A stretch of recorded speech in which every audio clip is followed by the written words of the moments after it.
the one thing that didn't quite work was Gus's death was awesome, but then they had him walk out of the room almost in a weird comic book movie kind of moment where he comes out half burnt off, straightens his tie. I was like, hey, that didn't feel like Breaking Bad to me. That felt like maybe Sin City or something like that. Something that's a little more hyper reality, whereas this show's been so grounded.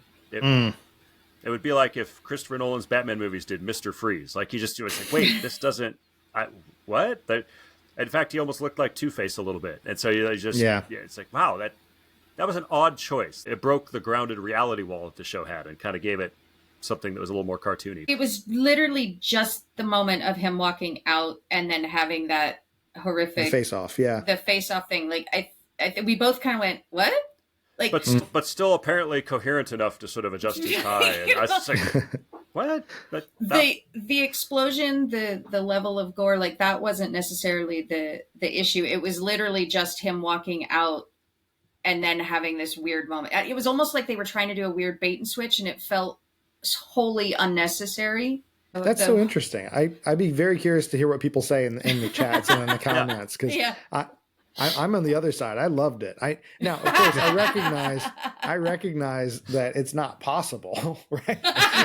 Right. And there's so much realism in the show that it was like, wow, that doesn't. It felt different from the rest of the show. It was like this little jarring moment. But I will agree, it's definitely a bit of an unusual move for a show like this. I guess I'm willing to forgive it, though. There was so much else to enjoy and like that it is absolutely one of those things where you just go, huh? And not as reality breaking for me as the end of season 2 when the plane happens to just blow up right over his house. But that's those are. Well, that's all the time we have for today. No, I'm just kidding. The more you convinced me on the season 2 thing, I think that was a little bit big, grand scale. The world happens to revolve around this guy thing. Yeah. With this one, I think they really wanted to send this character off in a blaze of glory, and I think they achieved that.